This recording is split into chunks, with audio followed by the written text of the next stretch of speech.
gente, bienvenidos a esta nueva edición de Historias del Puro. Y hoy no voy a hablar mucho porque hoy vamos a estar hablando sobre una lucha. Mientras vamos discutiendo la vida de quien vamos a hablar hoy. En este episodio, que es de el legendario Lutes, vamos a estar viendo una lucha de él contra Ricky Dawson, celebrada en el año 1957. Y esta lucha es larguita, así que este episodio va a ser un poquito largo, por eso es que mi introducción no va a ser muy larga. Así que básicamente pues hoy vamos a estar hablando sobre la legendaria e increíble y magnífica carrera de Lutes y lo importante que es para la lucha libre mundial, no solamente de Estados Unidos, pero también para la de Japón. Así que vamos a estar discutiendo eso en el capítulo de hoy, mientras estamos viendo esta lucha, que es posiblemente la lucha más importante en la historia del puroresu. Así que pues vamos a estar discutiendo esta lucha para ustedes en el día de hoy. Y pues antes de comenzar a discutir la misma, pueden ver la lucha en el canal de YouTube Project WCW, así se llama el canal. Y de paso pues quiero enviarle un saludito cordial a todos los que nos sintonizan, especialmente a nuestros amigos y hermanos creadores de contenido que auspician nuestro contenido. Un saludito a nuestro gran amigo Michael Martínez, a Juanqui González, a Francisco Ahorrio, a nuestro gran amigo y hermano Luis Cueva del podcast Desde los Territorios, a José Flores de Guerrilla Wrestling, a Mel Vargas de Pro Wrestling Hidden Gems, a nuestros amigos de Legacy Wrestling. También un saludo muy cordial a José Montesino, a Carlos Toro, a Ryan Ricardo, a nuestro gran amigo Luis Robico que está disfrutando unas muy merecidas vacaciones allá en Europa, que espero que esté disfrutando. Y un saludo a todos ustedes, mi gente. Les deseo a todos siempre todo lo mejor. Y sin más preámbulos, vamos a discutir hoy en Historia del Puro la increíble e inigualable carrera del gran Lutes. Así que mi gente, volvemos con ustedes ya mismito. Bueno, mi gente, damas y caballeros, aquí vamos a narrar la que posiblemente sea la lucha más larga que voy a narrar en el episodio de Historias del Puro, pero esta lucha es sumamente importante en la historia de la lucha libre. ¿Por qué? Porque esta fue la primera vez que el campeonato mundial de la NWA se defendía en Japón. Ahí tenemos al campeón para ese entonces, Lutes.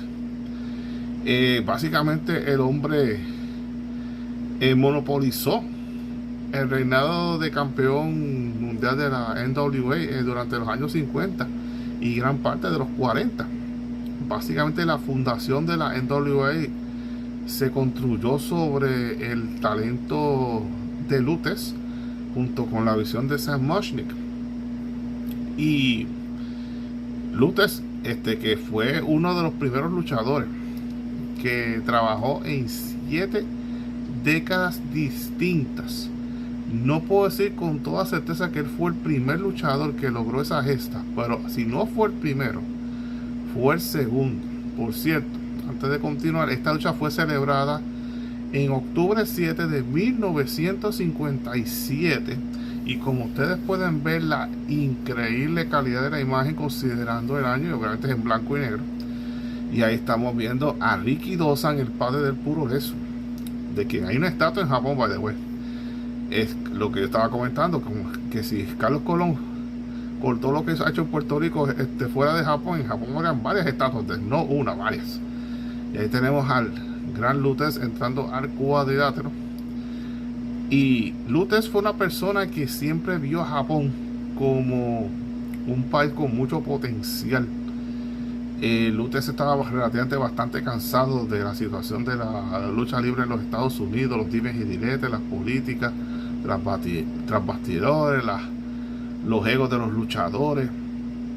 Estaba cansado del dime y direte de los distintos promotores y él veía la oportunidad, algo a lo cual estaba por mucho tiempo pues en contra la NWA, de que su campeonato se defendiera fuera de Estados Unidos. Increíble, el campeonato mundial no se puede defender fuera de Estados Unidos.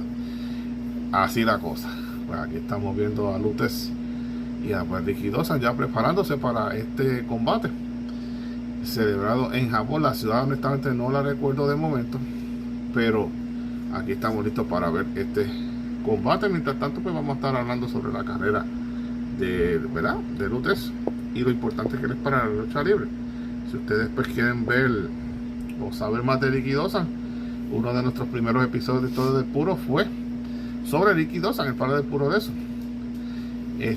Alguien que practicó el sumo y posteriormente pues llega a Japón, y para el año 1953 comienza la fundación de lo que después eventualmente se llamó el Puroresu, y él crea la Japan Wrestling Alliance como promotor, y por supuesto pues era el hombre grande, era el número uno, y fue una figura muy popular en Japón, y básicamente su personaje se basaba en derrotar a todos no solamente a los locales, pero a los norteamericanos que llegaban a Japón. Hay que recordar que Japón y Estados Unidos pues, estuvieron envueltos en la Segunda Guerra Mundial en el 1945 cuando terminó, y pues todavía había ronchas y básicamente resentimiento de esos años de la guerra, y básicamente todos los norteamericanos que llegaban a Japón a luchar en esos primeros años del Puroresu pues eran derrotados por Ricky Dawson. Pero mientras eso sucedía, Lutez continuaba dominando la escena de la lucha libre en los Estados Unidos, y obviamente faltaba contestar el interrogante si el padre del Puroresu podría derrotar al gran luchador norteamericano Lutez, y eso fue básicamente, fue un combate que demoró unos 4 años. Fue básicamente Lutez haciendo el Lutez Express, movida que por cierto él inventó, por eso se le llama así, el Lutez Express, movida que fue eventualmente pues no popularizada, pero continuada por Wildfire Tommy Rich y por Stone Cold Steve Austin. Y esta fue una movida, una de muchas que Lutez pues, que era un maestro en ese cuadrilátero. Lutez es de padres húngaros. Él nació en el 1916, y el hombre pues básicamente comenzó a adquirir interés en la lucha libre desde muy pequeño. Su figura, su ídolo en aquellos tiempos, estamos hablando de que para el 1924 que él comienza a ver lucha libre pues a instancias de su padre, el gran campeón en aquel momento era Stranger Lewis, Ed Stranger Lewis, que era uno de los principales luchadores de principios del siglo XX, junto con gente como Frank Gosch, George Hackenschmidt, gente como Sander Savo, Joe Stecher, era Sevisco, Vladimir Sevisco, en fin. Pero él era uno de los principales. Ahí le mete un rodillazo a Lutez, que trata de esquivar la movida. Y obviamente la lucha libre en aquel tiempo era bien distinta a esos principios de ¿verdad? Las primeras 2 décadas del siglo XX, la lucha libre era totalmente distinta como era hoy en día. Muchos de esos encuentros a veces tomaban horas y horas, y básicamente era lo más cercano al tipo de lucha grecorromana que se hacía, ¿verdad? O que se hace en la lucha aficionada. Y obviamente pues hubieron unos elementos que posteriormente pues se acortaron las luchas y se hicieron estos cambios para básicamente hacer el deporte uno de más entretenimiento y un poquito menos de lo que era lucha libre. Pero aún así, en aquel tiempo, los luchadores, habían luchadores que eran categorizados como unos hookers, y en esa categoría pega Lutez. Básicamente Lutez estaba entrenado para, si era necesario, romperte una pierna, dislocarte un brazo,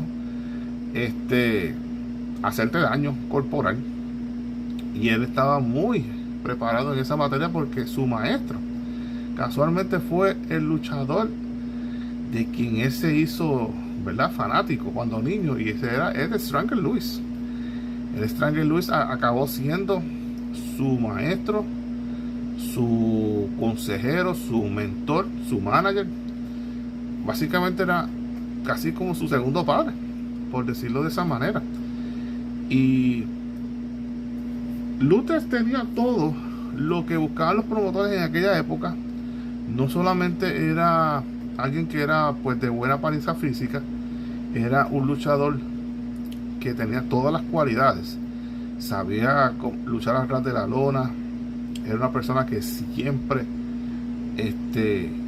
trabajaba eficientemente en el ring, se vestía como un campeón, lucía como un campeón, se desenvolvía como un campeón, y el tipo podía defenderse con quien se podría básicamente ir con cualquiera en un cuadrilátero, porque tenía los conocimientos, tenía las habilidades, y era una persona que era bien carismática también. Era una persona que rompió varios récords de asistencia. Donde único Luther siempre como que tuvo un poquito de problemas en jalar público era en Nueva York. En los otros estados de los Estados Unidos que él luchó, Luther mayormente fue un gran éxito, especialmente en San Luis, que era básicamente su centro de operaciones. Y Luther,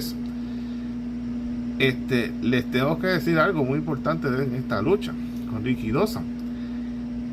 Luther, pues, que estaba haciendo su primera visita a Japón, y por cierto, obviamente, pues el primer luchador campeón de la NWA que visitaba Japón, exponiendo el título frente a Rikidozan. Y obviamente, pues, cuando esta lucha se dio, creó un fenómeno tan y tan grande dentro de la industria de la lucha libre en Japón, que esta lucha, escuchen bien el rating que tuvo esta lucha. El rating que tuvo esta lucha fue nada más y nada menos que de 87.0. O sea, técnicamente todo el mundo estaba viendo esta lucha en Japón. Everybody. Y obviamente sabemos que la televisión en ese momento estaba en su infancia. Ahí tenemos a Luther haciendo una de sus movidas predilectas, ¿verdad? Ese candado de brazo. El hombre, le digo, que sabía luchar a ras de lona, sabía la submission, el estilo de rendición. Y esta lucha, ellos celebraron 2 luchas, y con Rikidozan, y esta lucha tuvo un 87.0. Para que tenga una idea de lo gigantesco que es ese rating, usted puede coger el rating más alto del Super Bowl, que es el evento más visto en los Estados Unidos, y el número más alto no se acerca ni siquiera al número que sacó esta gente. Usted puede coger el rating más alto que ha tenido un programa aquí en Puerto Rico, y se queda súper corto con este. Imagínense ustedes, en un país como Japón, todo el mundo viendo esta lucha. Y como dije, yo sé que la televisión estaba en su infancia y que estaba en pañales, por decirlo así, pero el hecho de que esta lucha la vio todo el mundo prácticamente en Japón, eso dice mucho de que esto, más que una lucha, más que un combate, fue un acontecimiento histórico en Japón. Y aquí pues estamos viendo a Rikidozan tratando de salirse de la movida. Obviamente Rikidozan era un luchador que pues sabía defenderse, era un badass, por decirlo de esa manera, pero sabía trabajar también. Ya había trabajado en los Estados Unidos, en Los Ángeles, y obviamente pues se consagró, y al abrir la Japan Wrestling Alliance, pues creó esta primera etapa de lucha libre, que básicamente fue la raíz de lo que hoy tenemos en Japón. Básicamente no abrió un All Japan, no abrió un New Japan, ni otras empresas de lucha libre, si no hubiese sido por Rikidozan. Rikidozan entrenó varios luchadores, y sus 2 alumnos principales fueron nada más y nada menos que Antonio Inoki y Giant Baba, el creador de New Japan y el de All Japan respectivamente. Y el último pupilo que queda de los luchadores que entrenó Rikidozan, que aún está vivo, es el presidente, fundador y dueño de Big Japan Pro Wrestling, el gran Kojika, que tiene 84 años, si no me equivoco, y todavía, aunque usted no lo cree, está luchando. El dicho es que gracias a la aportación de ese caballero, y gracias a que vino Luther a Japón a luchar Rikidozan con el luchador más importante que había en el mundo, y en ese momento eso le dio una legitimidad y le dio una validez tan grande al deporte del puroresu en Japón, que de ahí para adelante no hubo cabida, no hubo pues manera de mirar hacia atrás, porque ciertamente pues Luther le dio ese aire de legitimidad, ¿verdad?, al deporte en Japón. Y de ahí para adelante, Lutes es considerado como prácticamente una deidad en Japón. Lutes se convirtió en toda una eminencia, todo un rey, por decirlo de esa manera. Y ciertamente pues todavía Lutes al sol de hoy es sumamente recordado y admirado en Japón. Inclusive cuando Lutes falleció en el año 2002, todos los periódicos en Japón resaltaron la noticia de su fallecimiento. Inclusive cadenas de televisión en sus noticiarios hablaron del fallecimiento de Lutes. Lutes pisó Japón luego de esta lucha en muchísimas ocasiones, como luchador, como árbitro, incluyendo el trabajo en New Japan, como árbitro llegó a luchar en New Japan, y inclusive él fue el comisionado de la UWFI, o básicamente fue el comisionado de una empresa que prácticamente se dedicaba a las artes marciales mixtas, antes de que eso se convirtiera en un item, antes de que se convirtiera en algo importante. Y estamos viendo una llave de rendición de parte de Ricky Dawson. Este va a ser un combate que usted no va a ver muchas movidas flashy. Esto es lucha de antaño. Aquí se trabajaba bien distinto. Así que bear with me. Yo sé que la lucha es un poquito larga, pero si a usted le gusta la historia, esta lucha es muy importante de ver. Y aquí usted va a ver que mucho ha cambiado la lucha libre desde entonces. Pero sin embargo, usted ve el público bien pendiente de la lucha, esperando, porque esta lucha, por cierto, es de 2 de 3 caídas. Como todos los combates por el campeonato de la NWA en aquel entonces, los combates eran a 2 de 3 caídas. Lutes ganó el campeonato, la versión del campeonato mundial, en múltiples ocasiones. Oficialmente él fue campeón de la NWA en 6 ocasiones.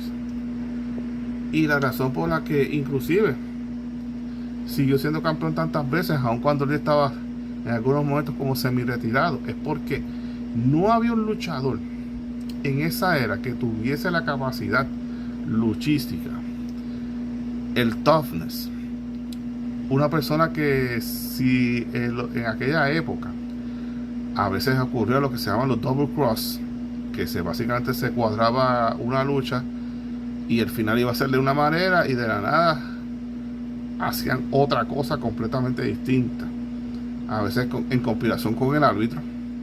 A ver, mayormente se hacía para quitar el campeonato a cierto luchador. Y obviamente Lutes era una persona preparada para ese tipo de situaciones, por si alguien pues se atrevía a hacer un double cross, pues con Lutes no lo iba a hacer, porque Lutes se estaba preparado para eso. Y si esa persona se atrevía a hacer un double cross, a Lutes la iba a pagar bien cara en el ring.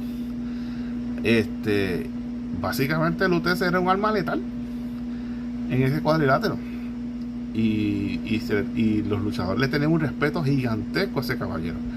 Ahí usted lo ve que quizás no es la persona más musculosa, pero un tipo que siempre estaba trabajando, siempre estaba entrenando, siempre estaba en gran condición física, aún a su edad, a los 60 y pico de años. Estaba en shape,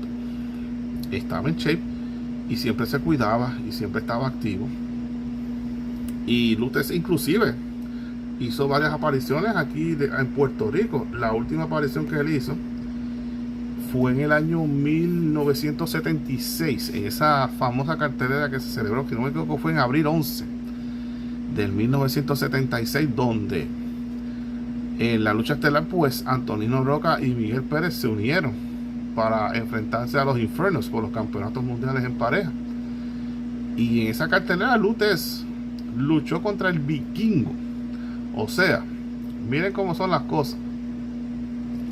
El mentor de Lutes, Stranger Lewis, nació en 1891.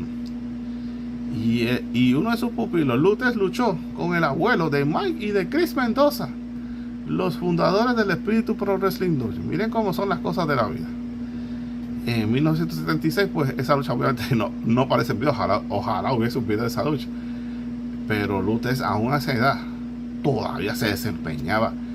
Estamos hablando que en el 76 Lutes tenía 62 años, mi gente.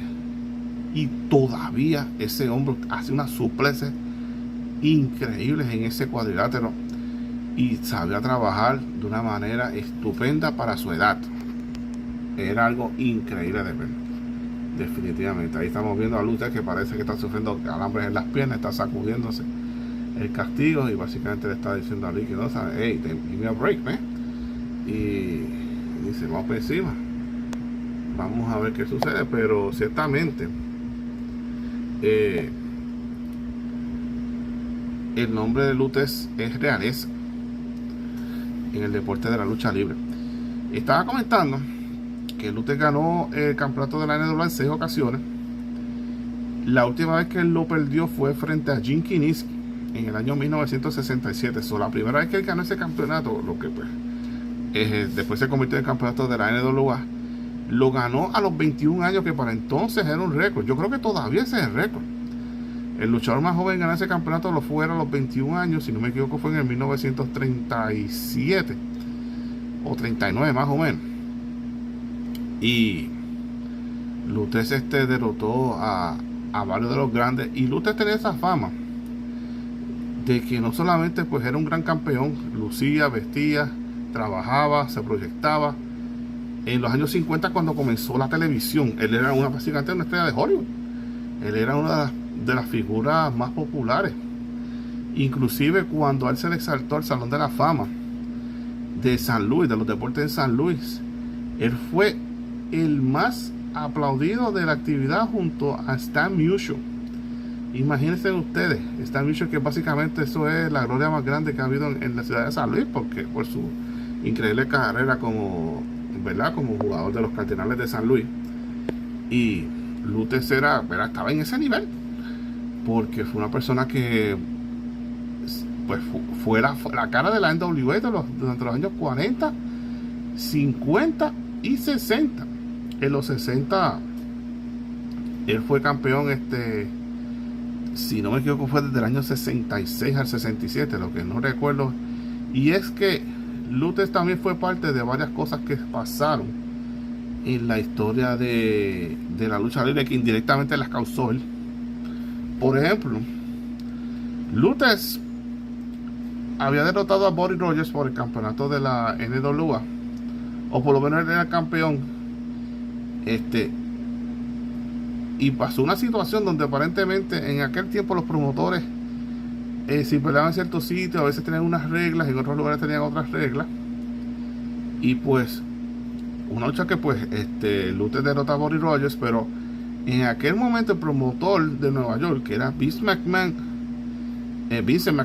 padre, no reconoció la victoria de Luther, y en cambio él se desafilió de la NWA y creó lo que hoy conocemos como la WWE, la World Wrestling Federation.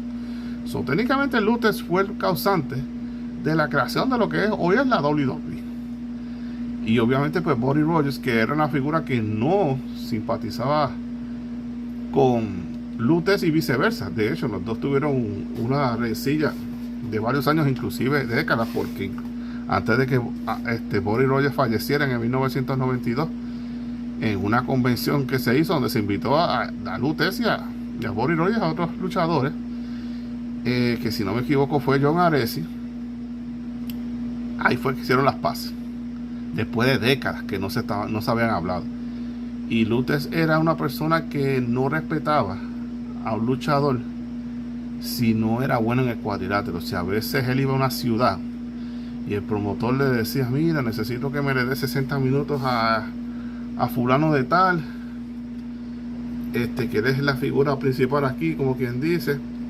Pues si Luther se entendía que el tipo no tenía el talento o las habilidades para irse de tú a tú con él en el cuadrilátero, él simplemente ignoraba las órdenes y le daba de pasta y queso al luchador que se enfrentara, y básicamente lo humillaba durante la lucha, básicamente como demostrando a la gente, mira, este tipo es un bacalao y no está a mi nivel. O sea, básicamente a veces Luther no cooperaba, por decirlo de esa manera. Y aquí estamos viendo pues este combate aquí cuerpo a cuerpo de parte de ambos luchadores. Y Luther le pasó esa situación con gente como por ejemplo Antonino Roca, le pasó con Wild Bull Curry, luchadores que quizás no tenían las habilidades luchísticas, pero sí tenían el carisma. Y ese tipo de luchador, Luther simplemente no lo respetaba. Como performer en el cuadrilátero, no fuera de ring, sino como performer en el cuadrilátero.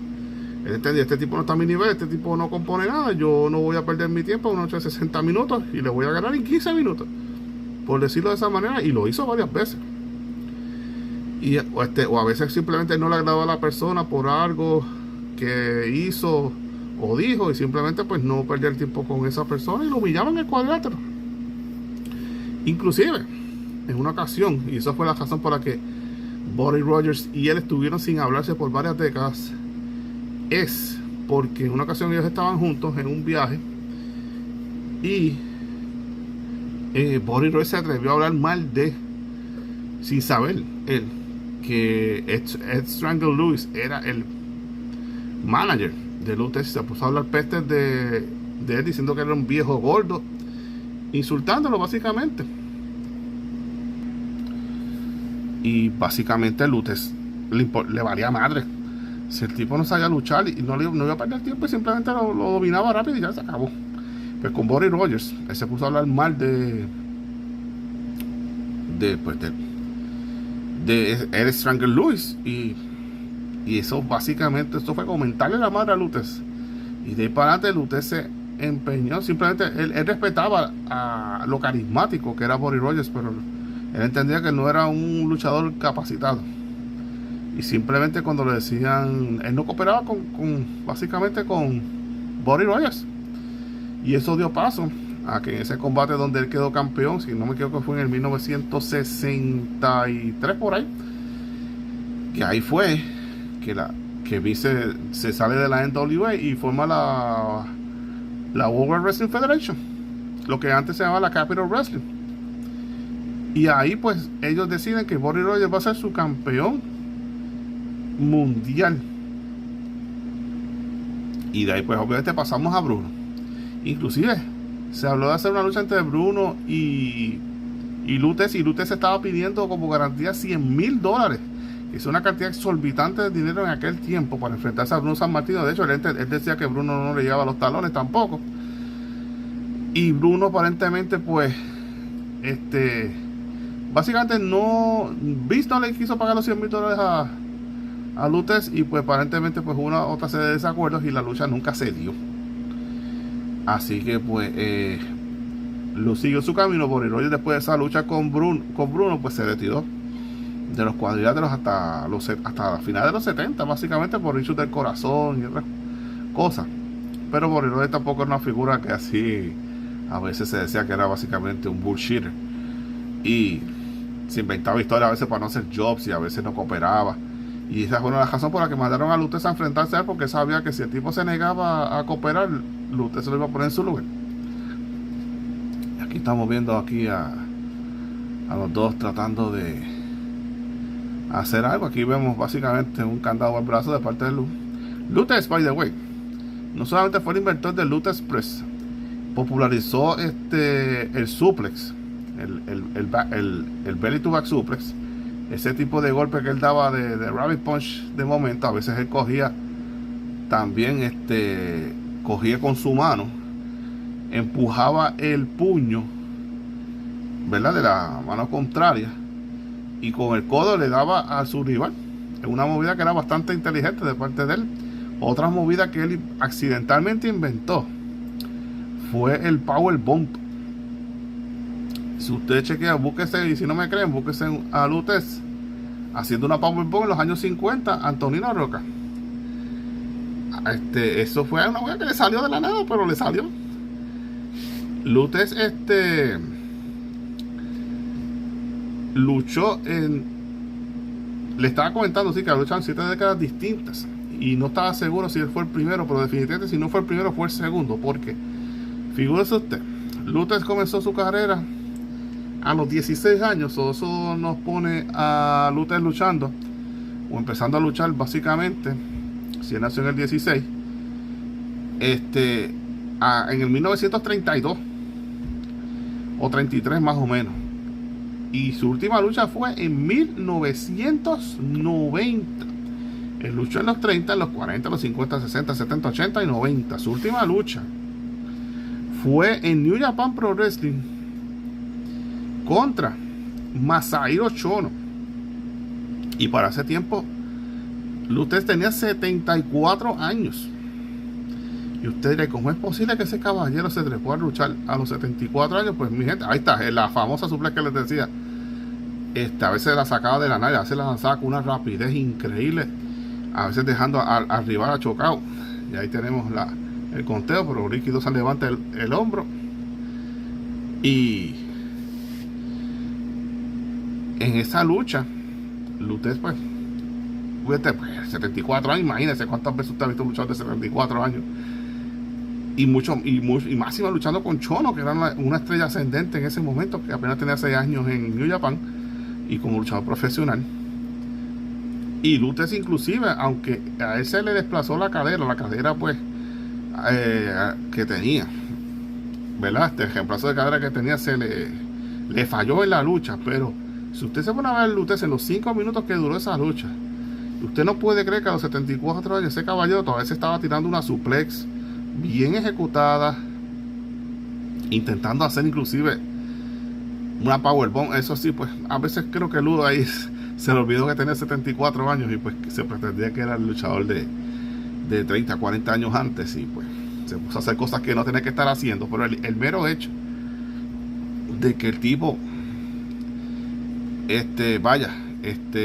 demostró buen desempeño a pesar de todo, lo hace ver como que wow, este hombre de verdad era un alien.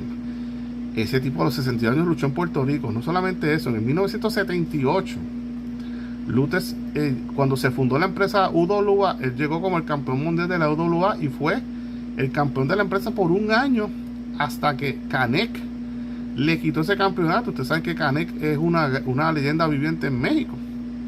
Y Lutez no solamente puso a Canek como, olvídese, lo más grande, sino la UWA básicamente como empresa echó para arriba gracias a Lutez. México veía a Lu como si fuera básicamente una cosa de otro planeta, porque aunque obviamente la lucha libre era muy diferente, la lucha libre en México era bien diferente a lo que trabajaba Lutez, pero Lutez con esa fama que venía de los Estados Unidos y Japón, cuando ese hombre llegó a México, eso era como si la gente hubiesen visto al Papa. Una cosa increíble. Y Lu ayudó a popularizar la UWA. Gracias a él, Canek se convirtió en una leyenda, porque en ese tiempo, si usted empataba en una lucha de 1 hora con Lutez, usted era visto como una superestrella automáticamente, independientemente de quién usted fuera. Si usted le ganaba a Lutez, aunque fuese una caída, o usted se iba a un empate, usted ya era una leyenda, especialmente en Japón y en esos lugares extranjeros, México. Y ese fue el caso aquí con Canek. Y Lu, pues, como había indicado, si no fue el primero, fue el segundo luchador, pues, que luchó en 7 décadas distintas. El otro luchador que logró esa gesta fue Cavernario Galindo, que luchó desde el 1933 hasta el 1992. Imagínense ustedes eso. ¿Cómo eso es posible? Pues sí, eso pasó. Así que ellos fueron los primeros 2 luchadores en trabajar 7 décadas distintas. Una gesta que es simplemente increíble. Ustedes van a ver que va a haber mucha lucha atrás de la lona. Por eso es que usted va a ver que por momentos el enfoque pues va a estar arriba, en otros momentos abajo. Me disculpo por eso, pero es que esta lucha fue mucho atrás de la lona, y este no es el estilo de lucha que solemos presentar aquí en Historia del Puro. Y esta lucha pues estamos obviamente pues aquí viendo a Ricky Dosa tratando de dominar a Lutez, que Lutez, como cosa curiosa, también llegó a trabajar con Vince McMahon en una ocasión. En una ocasión Vince lo invitó al set de Tuesday Night Titans, y inclusive yo me acuerdo en New Jersey hicieron un Battle Royale con luchadores veteranos de aquel entonces, que estaban incluyendo Pedro Morales, estaba Lutez, estaba Chief J. Strombo, estaba Baron Mikel Cicluna, estaba Dominic DeNucci, estaba Pat O'Connor,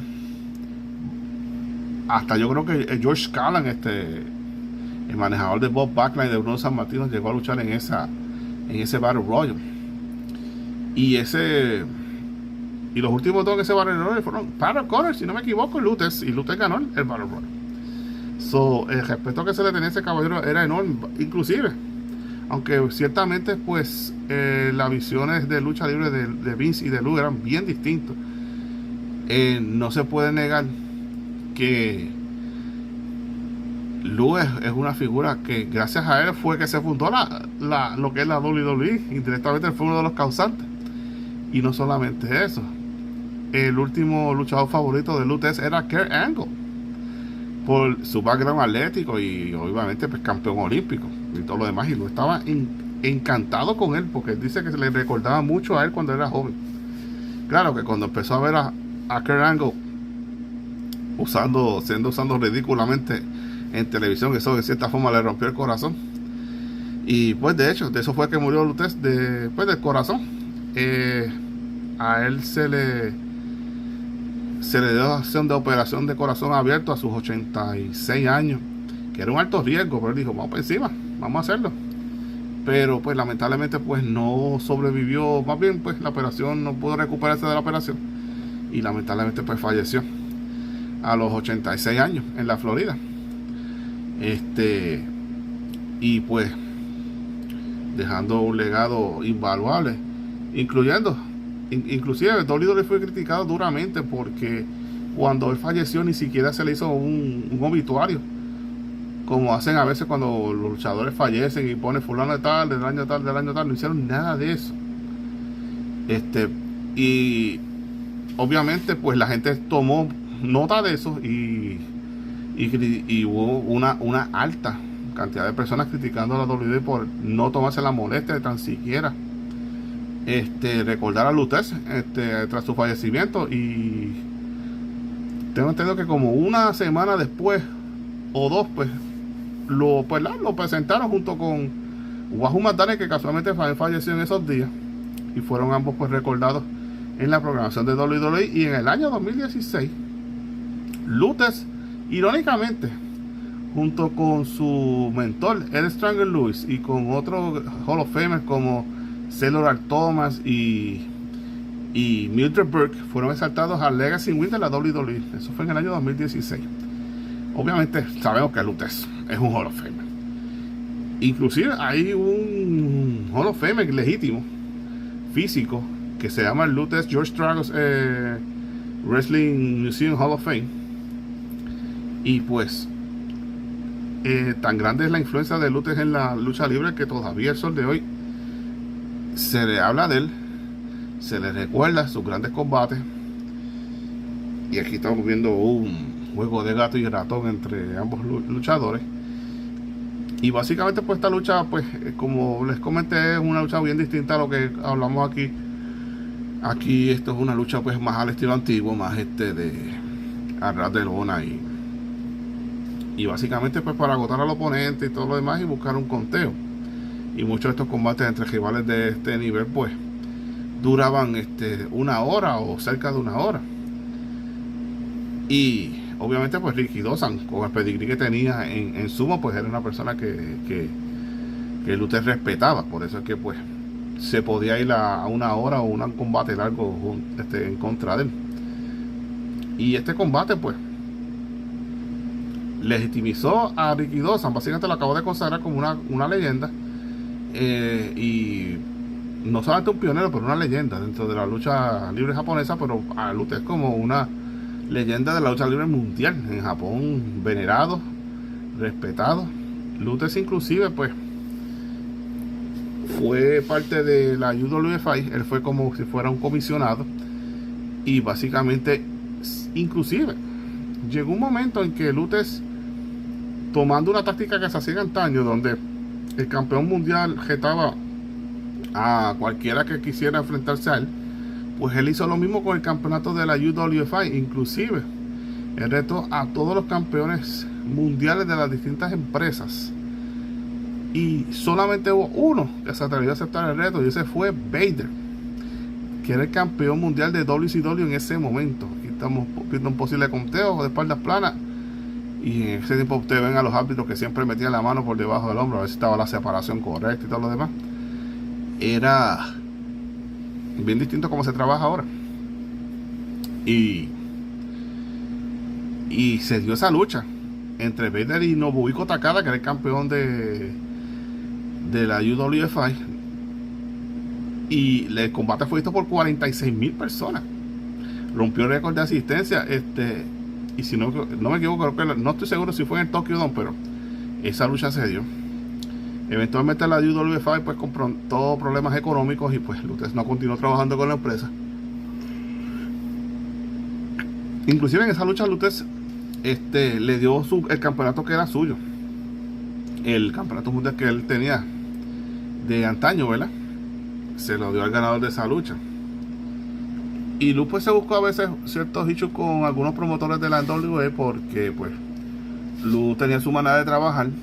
Luke le tenía tanto respeto al campeonato mundial que cuando él iba a una cartelera, él le decía al promotor: si tú no me traes mujeres luchadoras, enanos o midgets, perdón, no quise decir enanos, pero así se decía antes, enanitos, midgets, osos luchadores, yo no voy a luchar en tu cartelera.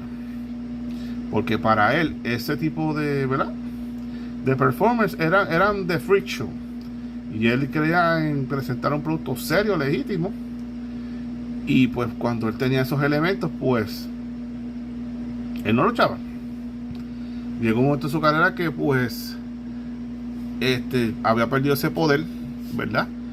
Y ya no era pues en una ocasión le pasó que en una cartelera, después que le habían dicho que no había nada de eso, y cuando llegó resultó que sí había una lucha de un oso luchado, si no me equivoco. Y Luke pues básicamente montó una pelea y un berrinche y todo eso, y la verdad que tuvo que acabar luchando porque básicamente el promotor que lo mandó a ese evento pues básicamente dijo: no, tienes que luchar. Y básicamente pues Luke pues lamentablemente, como que se perdió cara frente al roster, ¿verdad?, al camerino, y pues quedó un poquito mal ahí porque esa era siempre su forma de trabajar, de hacer las cosas, y no es que él fuera pero recuerden, mi gente, que en aquel tiempo las luchas de mujeres, enanitos, eran atracciones especiales, no era algo normal. En una cartera de lucha libre sucede de vez en cuando, por eso es que funcionaba, las traían para levantar una casa, y pues por eso es que Lupe entendía que una cartelera donde estuviese el campeón mundial no debe tener esos elementos, incluyendo que el campeón mundial no debe estar yendo a ciudades pequeñas a hacer luchas, porque eso le quitaba o le restaba valor al campeonato mundial que él ostentaba. Él era bien celoso con eso. Él era bien exigente en ese aspecto, y por eso es que ¿verdad?, Lutez es básicamente sinónimo de lo que fue la antigua NWA. Fue el campeón más legítimo, más proper, por decirlo de esa manera, que tuvo la historia de la NWA. Luego de que básicamente Sam Muchnick dejó de ser el líder fuerte de la NWA, pues ahí fue que pues comenzaron los cambios en cuanto a cómo trabajar los eventos y todo lo demás, y se convirtió más en Sports Entertainment y menos en egos y más en satisfacer los caprichos de algunos promotores que en el bien común de la NWA. Y ya pues este combate lleva bastante tiempo, ya vamos para más de 40 minutos de combate, y ciertamente pues aquí estamos todavía los dos, básicamente todavía en gran condición física, todavía trabajando fuertemente y buscando pues capitalizar. Lutez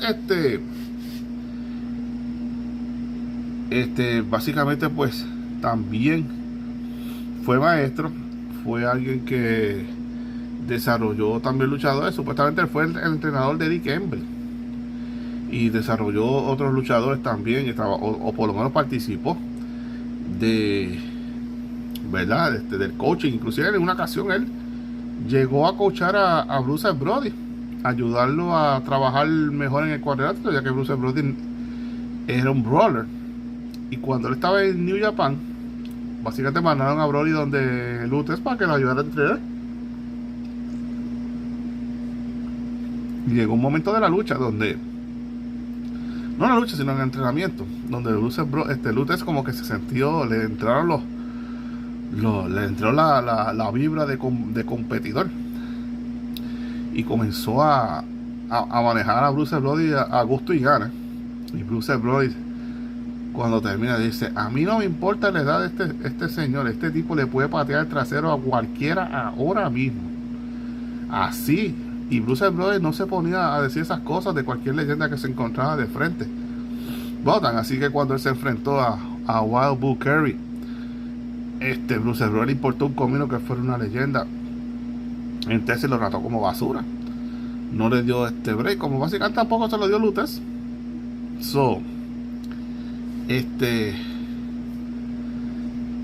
Y pues eso habla de la grandeza de ese caballero aún a su edad.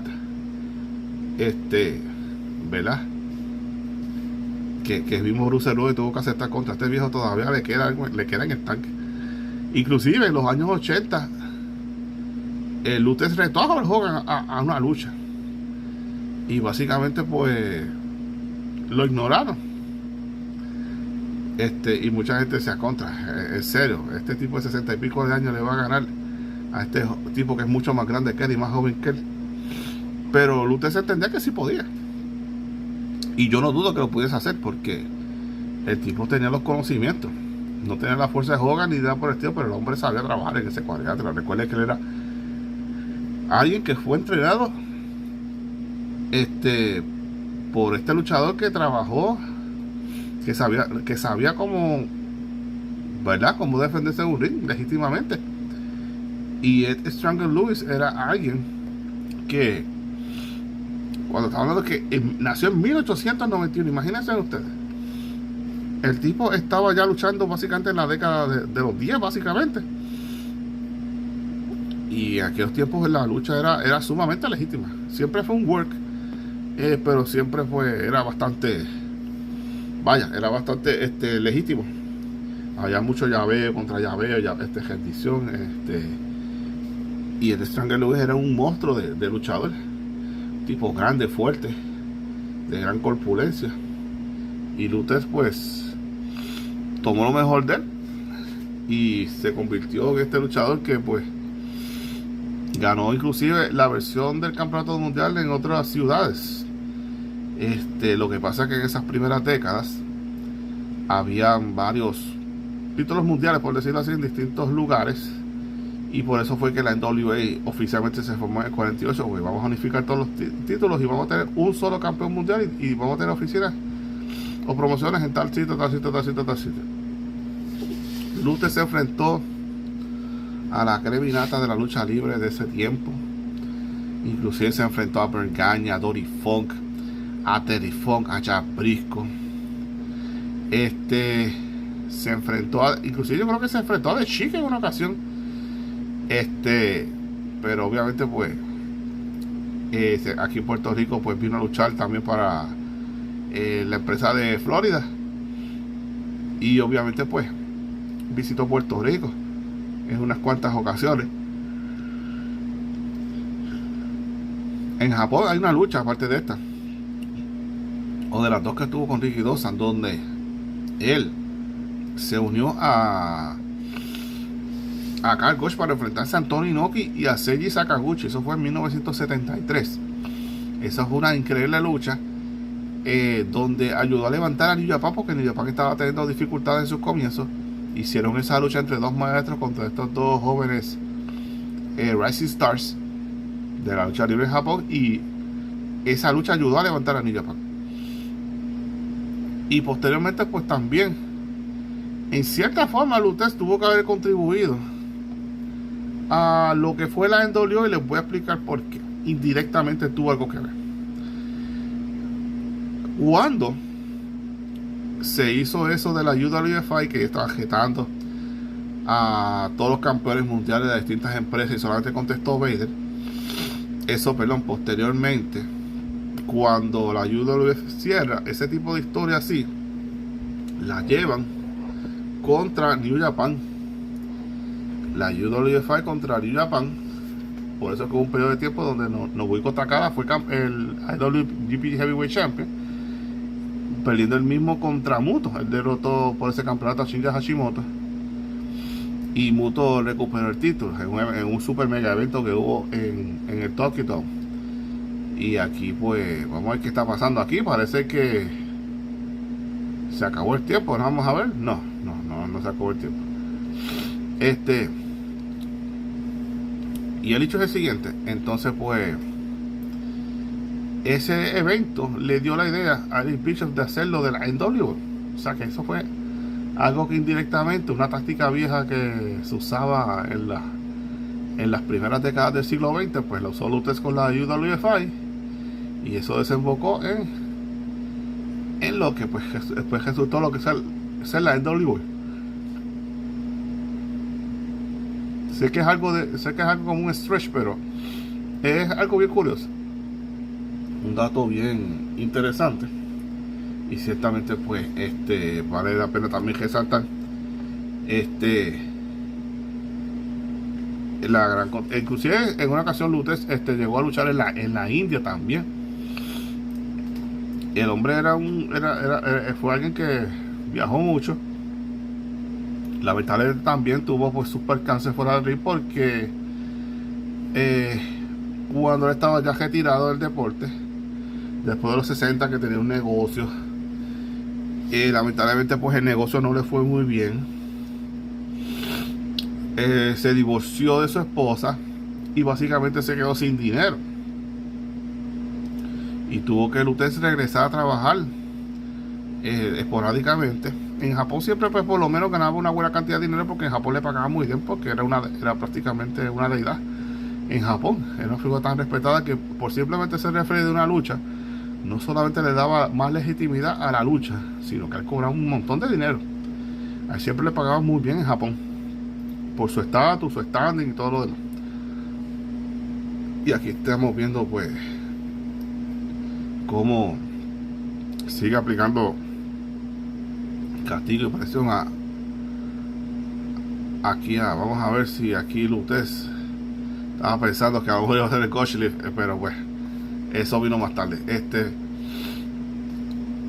Y yo creo que el mejor legado que dejó Lutez fue que un campeón no solamente lo demuestra en el cuadrilátero, pero lo demuestra cómo se proyecta, cómo luce, cómo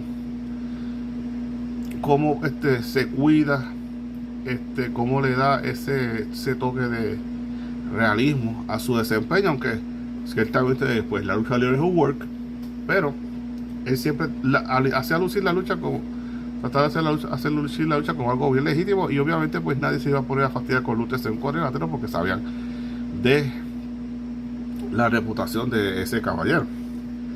Así que pues ellos saben que no se podían poner fresquecitos con él, y le tenían un respeto muy grande. Inclusive gente que lo odiaban y lo detestaban, lo respetaban, porque sabían que el tipo era un duro.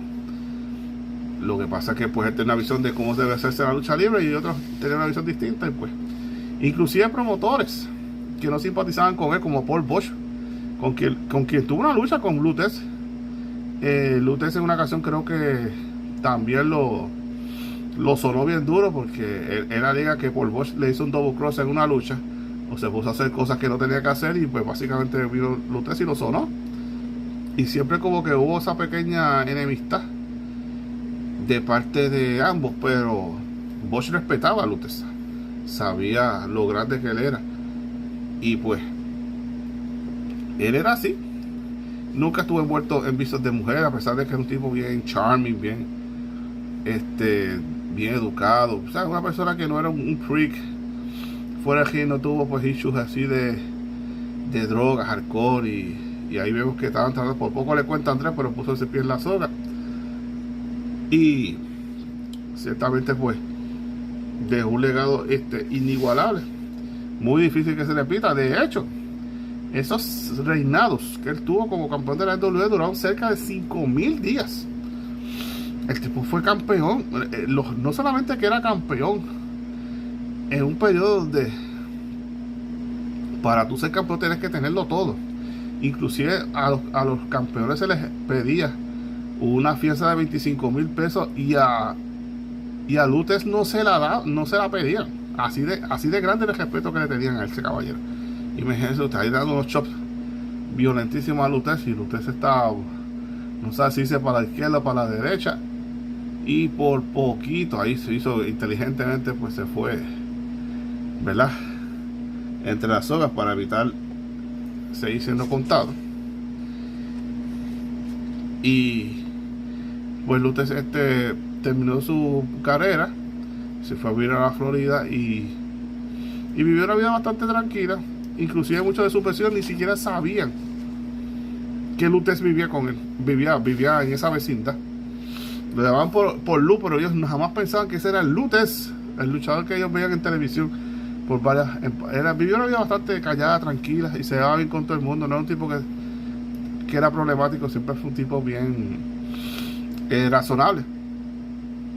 Y el respeto que se le tenía en la industria era gigantesco. Inclusive, él fue una de las personas que ayudó a levantar el Cauliflower Alley Club, en una organización que pues homenajea a luchadores del pasado. Se le ayuda a algunos y él cogió esa organización y le ayudó a levantarse también. Él fue una pieza bien importante en ese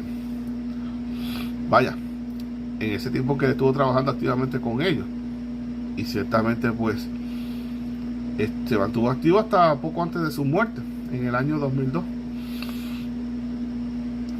Ciertamente pues será recordado pues por ser una figura de leyenda, una verdadera leyenda. Hoy en estos días llaman a leyenda a cualquier bacalao. Ese tipo sí era una leyenda, era algo fuera de serie. Y ahí está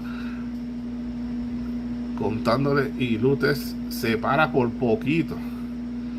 Está pidiendo cacao, y obviamente la idea es vender a Ricky Dawson como básicamente como este caballo. Mira pues ya, ese choque cae cual largo de vuelve y se levanta, le hace una contralora y busca a ver si Lutes no se deja, nada que ver. Aquí, diantre, el hombre por poco se va a otra soga. Era algo increíble de ver. Y parece que aquí, ¿qué pasó aquí? Vamos a ver. No sé si hubo un empate o qué pasó, porque la lucha estaba por acabarse ya, porque ya estábamos casi para una hora. Y en efecto, la lucha se terminó en un empate. No hubo ganador ni hubo perdedor, y aquí se dan la mano. Y esta fue la lucha que oficialmente inmortalizó a Ricky Dawson, y a Lutes lo catapultó como, olvídese, como si fuera un emperador dentro de lo que es la lucha libre.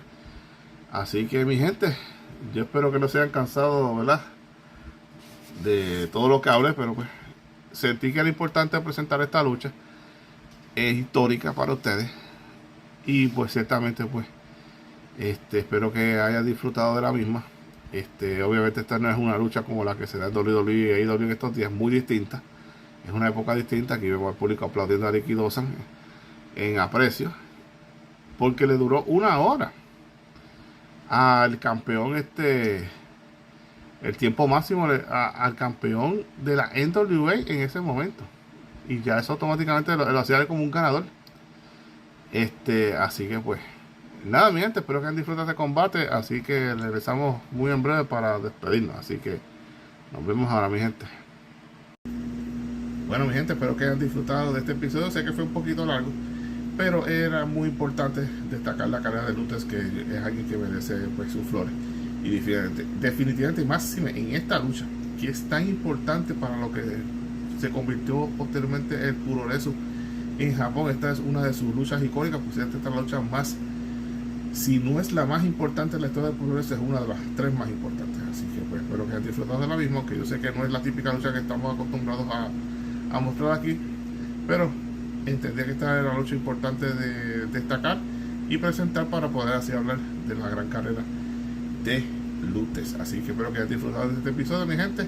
Muy pronto estaremos viniendo en Historias del Puro con la vida de Víctor Quiñones, contada por muchos de los que trabajaron con él, creadores de contenido, fanáticos que lo vieron, en fin.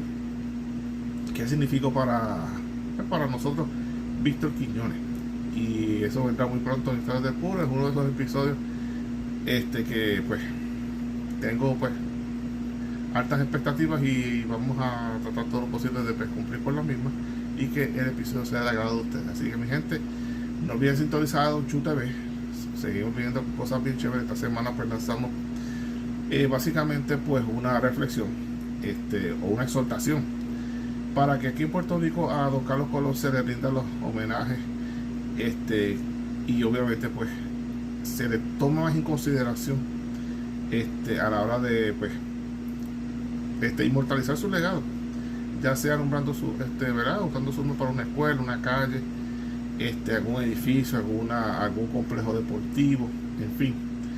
Es una exhortación que le hago pues para que, como a veces nosotros los puertorriqueños pecamos de olvidarnos de los grandes nuestros y no los recordamos hasta que se nos van. Cuando se nos van, ahí es que nos acordamos de darle sus debidas flores. Así que pues, mi exhortación es evitar hacer eso con Carlos Colón. Así que honrarlo en vida como él merece. Y también pues le agradezco pues el apoyo. Y por supuesto pues si yo pedí a Don Chu TV, recuerden que los domingos tenemos nuestra revista dominical. A veces la tenemos los sábados dependiendo de las circunstancias, llamada La Bendita Lucha Libre Boricua. Y también tenemos para ustedes los conceptos de Mirando las Luces, que eso viene este próximo martes. Y también tenemos pues Queremos Sangre, que también pues sale un martes al mes. Así que nada, mi gente, gracias por estar con nosotros este día de hoy en Historias del Puro. Nos estaremos viendo en una futura ocasión, así que se despide de ustedes Don Chu TV. Cuídense, mi gente, nos estaremos viendo hasta la próxima, gente. Que les vaya bien, saludos a todos, arigato.